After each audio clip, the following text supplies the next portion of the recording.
Today, I will tell you a new exciting story. On July 8th, 2003, a cashier at a Little Caesars in San Jose, California, received a call that would haunt her forever. The caller was a young girl, her voice trembling as she slowly spelled out her address, each letter filled with distress. What the cashier couldn't know at that moment was that this child had been abducted, forced to make the call by the very person who held her captive. For days, this girl had been isolated, and this was her only way to contact the outside world.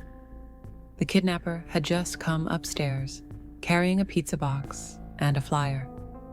The flyer, showing a picture of the girl with the word "missing" printed beneath it, sent a chill down her spine. With cold, calculated eyes, the kidnapper looked at her and ominously said, "I have to get rid of you tonight." Jeanette Tamayo, just 9 years old, had already been kidnapped, assaulted, and bound. On that fateful day, Jeanette had just gotten off her school bus in San Jose, located in the heart of Silicon Valley. When she arrived home, she noticed the screen door was slightly ajar. At first, she thought her mother might have returned from work early, so she didn't think much of it. But once inside, everything changed. Her bedroom window had been smashed, and broken glass was scattered across the floor. Fear crept in as she realized something was terribly wrong. Rushing to the phone, she tried to call her mom, but the phone line had been cut. She was alone. Before Jeanette could fully understand the situation, she heard a knock on the door. Turning around, she noticed a man standing outside, glancing into the house. Feeling uneasy, she started to close the door, but the man prevented her from doing so and led her to her brother's room, ensuring she could not leave. Afterward, he immobilized her and carried her to his car in the garage. However, while attempting to get the car ready, the man noticed another vehicle pulling up outside. It was Jeanette's mother. Jeanette's brother, Paul, managed to crawl under the garage door when it was slightly open. He told Jeanette to try to escape, but the man approached Paul. Although only 15 years old, Paul decided to protect his family. He grabbed a tool from the counter to defend himself, but the man quickly subdued him. The man then forced Paul back into the house, where they encountered Jeanette's mother, Rosalia. She attempted to intervene and protect her son. Paul, in an effort to assist, grabbed an object from the kitchen but was again overpowered. Rosalia lost her balance during the struggle. Shortly after, the man returned to the garage. Jeanette noticed visible marks on his face and anxiously asked, "What happened to them?" The man laughed, leaving Jeanette terrified and uncertain about her family's condition. Jeanette's fear was overwhelming as the car sped away, cutting through bushes and leaving her neighborhood behind. Despite her restraints, she managed to glance back at her house one last time before it disappeared from view. To her immense relief, she caught sight of her mother, Rosalia, running after the car. Though visibly injured, Rosalia's resilience gave Jeanette hope. Not far behind, her brother Paul was seeking help, frantically signaling to nearby bystanders. As the car continued to speed through the streets, Jeanette tried desperately to get the attention of other drivers. Back at the house, the police had arrived. Rosalia, despite her injuries, was determined to provide the officers with every detail she could. However, her condition required immediate medical attention, and both she and Paul were taken to the hospital. The investigation began with limited information. The officers understood that Jeanette had been taken and that her family had faced a serious ordeal. Detective Heather Randall, assigned to the case, quickly began examining the scene for clues. The evidence suggested a violent incident, and the urgency to find Jeanette grew with each passing moment. Randall called in forensic teams and search dogs to begin the hunt. While the initial leads didn't yield immediate results, hope remained when Randall noticed a security camera on a neighbor's property. This discovery offered a possible breakthrough in the case and renewed determination to bring Jeanette home safely. By examining the footage captured within the last hour, investigators were able to construct a timeline of the events. Approximately 30 minutes before Jeanette arrived home, the perpetrator broke into her house through her bedroom window and rummaged through the place. Afterward, he returned to his vehicle and waited for her to arrive. When she entered the house, he followed her and knocked on the door. Once inside, the man confined her in her bedroom for nearly 30 minutes before leading her to the garage. It was around this time that her mother, Rosalia, and her brother, Paul, arrived at the house. The final moments of the footage captured their desperate calls for help. In California, issuing a statewide Amber Alert requires specific information, such as the suspect's name, license plate, or contact details. Realizing the limitations, Randall took proactive measures. She alerted the media, hoping that public awareness might help spread the word about Jeanette's disappearance even without an Amber Alert. Working with her department, helicopters equipped with loudspeakers called out Jeanette's name, while press conferences and interviews ensured her case remained a top priority in San Jose. Meanwhile, Jeanette tried to stay calm and observant. As the car drove through unfamiliar streets, she mentally noted every turn and landmark, hoping to retrace her way back home if she ever got the chance to escape. After a short drive, the vehicle stopped in front of a large white house. The man parked in the garage, carried Jeanette inside, and led her to the second floor. There, he unlocked a small confined room that contained just a bed, a bathroom, a TV, and a tiny window. Jeanette was left in the room to process the terrifying situation. Each time she was left alone in the bathroom, with the water running, it became her only source of temporary comfort. The bathroom became my safe space, she later recalled. When I was in there, he left me alone. It was the only time I felt like I could breathe. That morning, Jeanette's cousin appeared on the news, sending her a heartfelt message. "Jeanette, if you can hear us, stay strong. We're searching for you. Don't give up." Hearing her cousin's words gave Jeanette a renewed sense of determination. On her second day of captivity, Jeanette began carefully formulating a plan to outsmart her captor. She knew she had to act strategically and wait for the right moment to regain her freedom. Left alone for the first time, Jeanette's instincts kicked in. She examined the handcuffs and noticed they had a mechanical lock. With trembling fingers, she found a small latch and a button.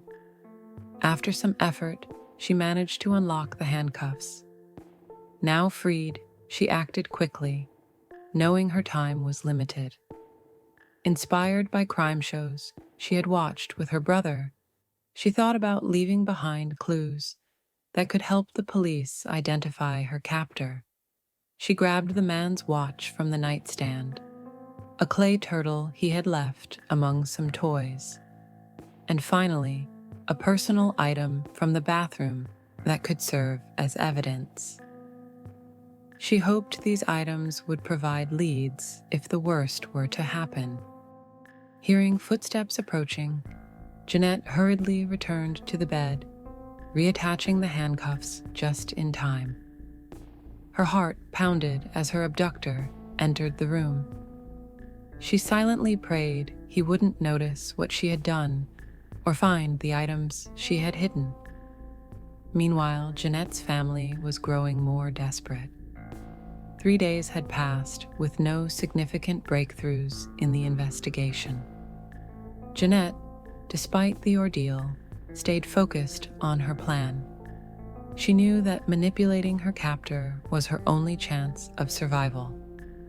Her efforts to appear compliant seemed to be working. At one point, he asked her if she was hungry, and she responded, "Yes." Jeanette's kidnapper handed her his phone and asked her to call for pizza. He provided her with a number to dial, and she took note of the details of the call. When the person on the other side asked for her address, she gave it. This moment, like the earlier one when she had memorized the movements of the car, became another detail Jeanette committed to memory. She wanted to make sure she had enough information to act if she ever had the chance to escape. Later, someone rang the doorbell, and her kidnapper stepped out for a brief moment. When he returned, he was holding a pizza. He placed it on the floor and atop the box. There was a flyer with Jeanette's face on it. He calmly told her that he intended to dispose of her that night, then left the room. Once he was gone, she quickly discarded the pizza and began gathering every piece of evidence she could find, stuffing it all inside the pizza box and hiding it under the bed. When he came back, he grabbed a pillow and tried to smother her. In a panic, she fought for air, pushing her face against the side. The struggle grew intense, but just as she felt her body weakening, a surge of adrenaline allowed her to turn her head enough to catch a breath. After a brief moment, he removed the pillow and, without hesitation, asked her if she wanted to take a shower. She took the opportunity to quickly get dressed and make sure the pieces of evidence she had hidden in her pockets were still there. The sound of loud knocking at the door interrupted her thoughts. Her kidnapper immediately jumped on her and covered her mouth, stopping her from screaming. Terrified he might try to kill her again, Jeanette stayed quiet, waiting until the person at the door eventually left. They remained in the room for a while before the kidnapper took her downstairs into the dark garage. There, he forced her into his car and put the handcuffs back on. The drive was long and grueling, with Jeanette unable to stop crying and screaming. During the ride, she managed to calm herself for a moment, reflecting on everything that had happened so far. She thought to herself, "I did the best I could," and braced herself for what might come next as she prepared for the worst. However, even as despair threatened to take over, she refused to give up. Throughout the drive, she continued to mentally note every turn they took, though the journey lasted longer than before. The car eventually stopped at a neon-lit parking lot near a liquor store, not far from the highway. When he stopped the car, he grabbed her by her hair and pulled her toward him. She asked where they were, and he said he was going to let her go. However, his threat was clear. If she ever told anyone about him, he would come back and harm her and her family. Once he left, she ran to the nearest store. Not believing she had managed to escape, she felt a mix of fear and relief. When she approached the cashier, she asked if she could use the phone. He immediately noticed she was panicking and helped her call the police. As soon as the police were notified of her location, they immediately headed to the scene. She was relieved they had found her, but in the back of her mind, she knew they needed to act quickly to catch the perpetrator. When she saw the detective, she introduced herself and asked if she could help with any information. She told her everything she could remember and showed her a few items that might be useful in the investigation. When the detective asked if she could point to where he lived, she confidently said she could.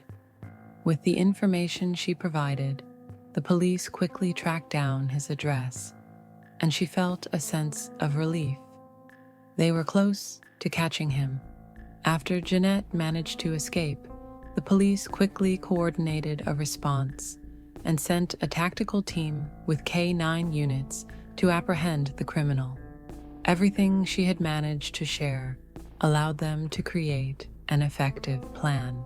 Thanks to her information, the police were able to locate the criminal's hiding place and discovered he was hiding in the attic. When the police arrived at the house, the suspect tried to evade capture by threatening the officers, but he was ultimately detained. He sustained multiple injuries while resisting arrest. During the search of the house, numerous pieces of evidence were found, including the box of evidence that Jeanette had hidden under the bed. Soon after the arrest, Jeanette was rushed to the hospital for treatment. Her wounds, including stab injuries, needed immediate attention. After she was stabilized, her family was finally reunited with her. It was a moment of immense relief for her loved ones, but they knew Jeanette had a long road to recovery ahead. Years passed before Jeanette could return to a normal life. For a long time, she struggled with her trauma, avoiding contact with the outside world. But as she grew older, she started to heal and decided she wouldn't let her fear control her life. After 6 years of therapy, she began to regain her sense of self and started to feel normal again. Jeanette devoted her life to fighting violence, determined to join law enforcement and help others, just as she had been helped. Her decision to become a detective was not only a response to her own trauma, but also a desire to assist others who found themselves in similar situations. Her story is not only a victory over traumatic events, but also an inspiration to everyone facing challenges. She has shown that in any situation, you can find the strength to keep moving forward, never giving up or losing hope. What do you think about this case? Share your thoughts in the comments, like this video, and subscribe to the channel so you don't miss even more captivating stories.